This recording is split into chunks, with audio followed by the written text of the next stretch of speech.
ہے کہ اللہ کا نام اور اللہ کا کام ہی سب کچھ ہے.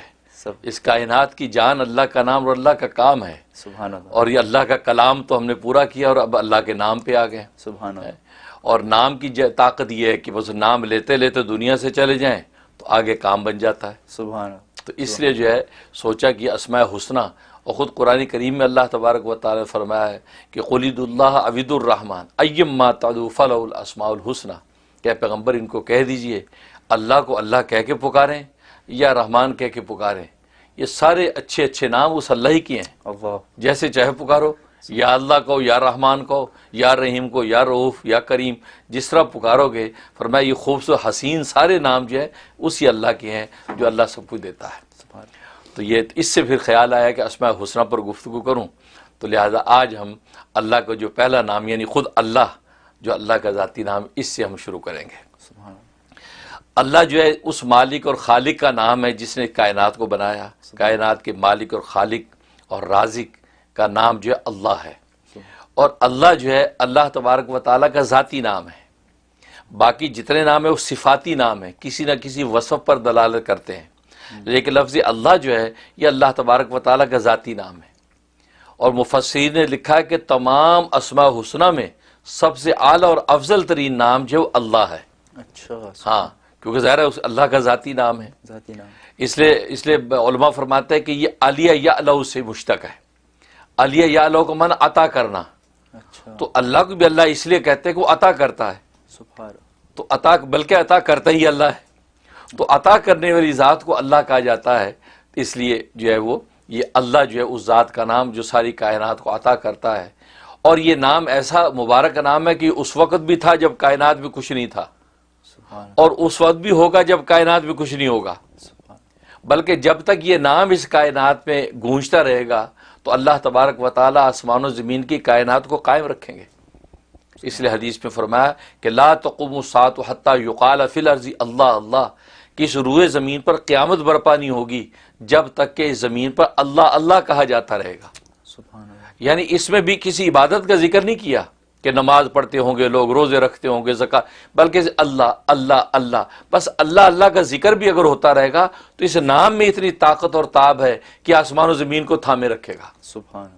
اور اگر اللہ کی اس حکم کی اطاعت ہوتی رہے تو پھر تو قیامت کا سوال ہی نہیں ہے.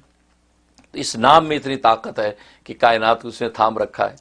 تو اللہ جو ہے اللہ کے تمام ناموں میں جو مشہور نام 99 نام ہیں، ورنہ مفسرین نے چنانچہ علامہ سیوطی رحمۃ اللہ علیہ نے ایک روایت کے مطابق 5000 نام شمار کیے ہیں. 5000. بعض مفسرین نے 35000 نام شمار کیے ہیں، کیونکہ اللہ کے صفاتی نام بہت ہے کہ جتنے دنیا میں اوصاف بن سکتے ہیں سارے وصف اللہ کے ہیں. تو اللہ جو ہے، اور اللہ امام سیوطی رحمۃ اللہ علیہ کا قول یہ کہ لفظ اللہ اس میں جامد ہے. جامد ہے، نہ کسی سے بنا نہ اسے کچھ بنتا ہے. لم یلد ولم یولد کی جو شان ہے گویا کہ وہی شان اللہ کے اس نام کی بھی ہے. گویا کہ یہ جامد ہے، نہ اس سے کچھ بنا نہ یہ کسی سے بنا. تو گویا یہ ان کا یہ اپنا ایک ان کا مزاج، ایک ذوق.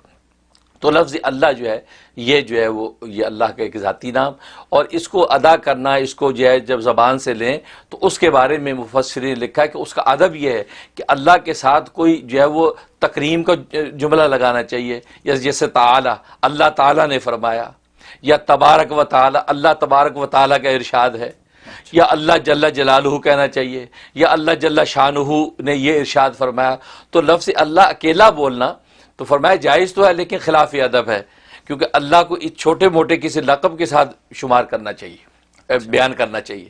بلکہ حضرت حکیم الامت تھانوی رحمۃ اللہ تو عجیب بات فرمائی کہ اللہ کی ذات اگر یہ ہم پر شرط لگا دیتی کہ میرے نام کو القابات کے بعد لینا، جیسے دنیا کے اندر کسی بڑے بادشاہ کا جب نام لیا جاتا ہے تو القابات کے بعد نام لیا جاتا ہے، اللہ اگر ہم پہ یہ شرط لگا دیتے تو ہم زندگی پر القاب ہی شمار کرتے کرتے دنیا سے فنا ہو جاتے، اللہ کے نام لینے کی نوبت ہی نہ آتی. اللہ کی ذات کی القاب اتنے کہ وہ بادشاہوں کا بادشاہ ہے. فرمایا کہ اگر اللہ یہ شرط لگا دیتے تو پھر ہم اللہ کا نام نہ لے سکتے. یہ اللہ کی لطف و عنایت ہے کہ اللہ نے یہ شرط نہیں لگائی کہ میرے ناموں پہ القاب پہلے لگاؤ، جیسے دنیا کے بادشاہوں میں القاب پہلے شمار ہوتے ہیں پھر میرا نام لینا. فرمایا کہ اگر ہم اللہ کے القاب بیان کرتے رہتے، فرمایا زندگی ہماری فنا ہو جاتی، اللہ کا نام لینے کی نوبت نہ آتی. یہ فرمایا وہ کریم داتا ہے، اس نے ہمیں کہہ دیا تم جلدی سے جھٹ سے نام میرا لے لو اور اپنے دلوں کو تسکین دے لو۔ اللہ، یہ تو بہت اس لیے ہم عجیب ہے۔ اللہ اللہ کہہ دیتے ہیں، یا اللہ کہہ کے پکارے، یا اللہ ہماری حاجت پوری کر دے۔ ہم القاب کے تکلف میں نہیں پڑتے، یہ بھی فرمایا اللہ کی لطف و عنایت ہے، ورنہ بادشاہوں کی طرح شرط لگا دیتے تو پھر اللہ کے نام لینے کی نوبت نہ آتی۔ اللہ، تو فرمایا کہ حقیقت یہ ہے کہ اللہ تبارک و تعالیٰ کا نام جو ہے یہ اتنا جو ہے وہ اتنا عظمت والا نام، بلکہ پیرانی پیر شیخ عبد القادر جیلانی رحمۃ اللہ علیہ فرماتے ہیں اسم اعظم جو ہے وہ ہے ہی اللہ، سبحان اور یہ بڑی پتہ کی بات ہے ان کی۔ فرمایا کہ اسم اعظم اللہ ہے، لیکن شرط یہ ہے کہ جب یہ اللہ کا نام اپنی زبان سے آپ لیں اور جب اللہ کا لفظ پکاریں تو آپ کے دل میں اللہ کے غیر کا خیال نہیں ہونا چاہیے۔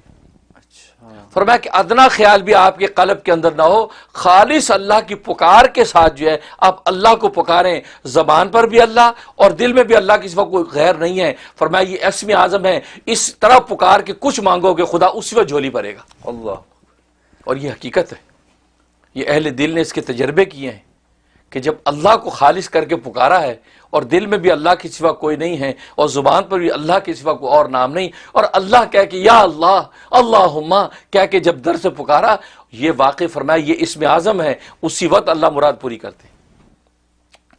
کیسے نہ ہو، اس لیے کہ اللہ جو ہے وہ لکھا ہے مفسرین کہ اللہ اس ذات کا نام ہے کہ جس ذات میں سارے جمال و کمال پینا ہو، سارے جمال و کمال پر جو ذات حاوی ہوتی ہے اس کو اللہ کہتے ہیں۔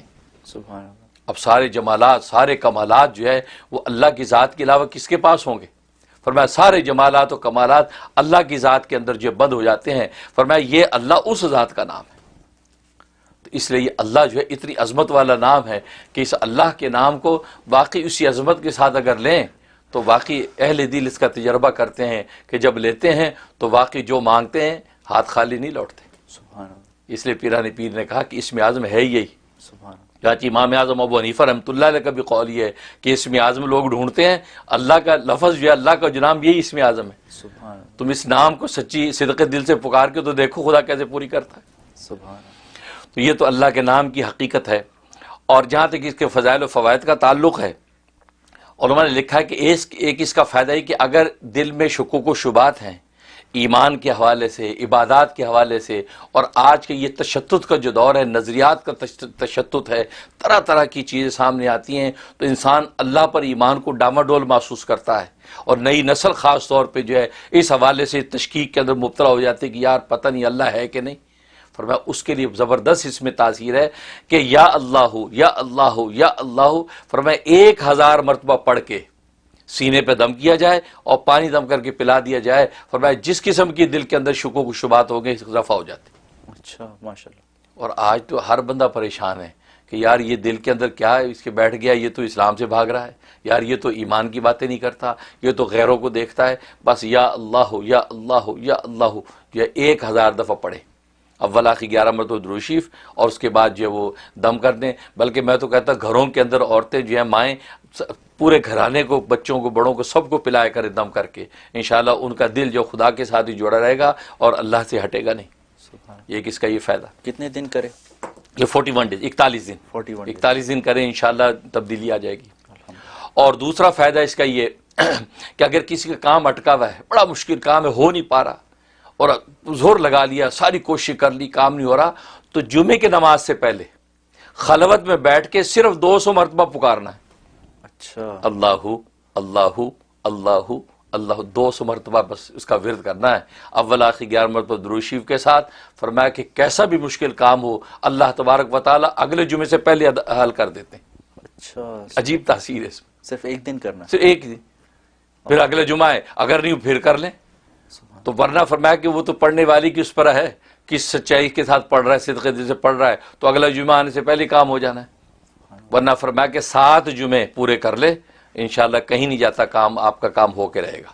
سبحان اللہ، یہ جمعے کی نماز سے پہلے، خواتین جمعہ نماز نہیں پڑھتی، گھر میں ہوتی ہیں، تو دیکھ لیں کہ جب وہ لوکل مسجد میں جمعے کی نماز کب ہے جی، 1:30 بجے مثلا جماعت ہے، بس اس سے پہلے وہ 1 بجے بیٹھ کے گھر میں پڑھ لیں، سبحان ہاں 12:30 بجے، تو اس سے پہلے پڑھ لیں خلوت میں بیٹھ کے یکسوئی کے ساتھ، انشاءاللہ بہت زبردست عمل ہے۔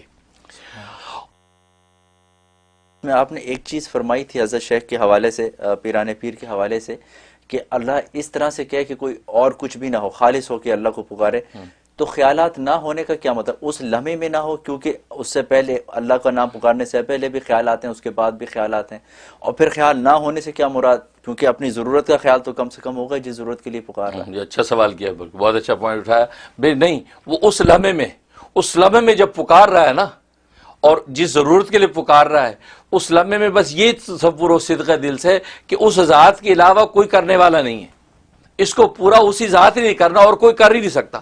اچھا، بھلے بظاہر چھوٹا سا کام ہے، مثلا ایک نمک کی ڈلی لینی ہے یا ایک جوتی کا تسمہ، تو تبھی تو نبی کریم صلی اللہ علیہ وسلم نے فرمایا کہ جوتی کا تسمہ ہو یا نمک کی ڈلی ہو، وہ خدا سے مانگو۔ حالانکہ نمک کی ڈلی پڑوسی دے دے گا آپ کو، تسمہ دکان سے آپ کو مل جائے گا، لیکن فرمایا اللہ سے مانگو۔ اس کا مطلب یہ کہ وہ جو بھی چیز آپ مانگ رہے ہیں، اس لمحے میں آپ یہ تصور باندھ کے مانگے کہ اس خدا کے علاوہ اور اس کو جو حل کرنے والا نہیں، اے اللہ خالص ساری کی ساری ہے، ایاک نعبد و ایاک نستعین، تجھی ہی سے ہم مدد مانگتے ہیں۔ اس شان کے ساتھ ہاتھ اٹھائے گا، اللہ تبارک و تعالی اس میں اعظم کی طاقت پیدا کر کے عطا کر دیں۔ سبحان اللہ، یہ مطلب ماشاء اللہ، جزاک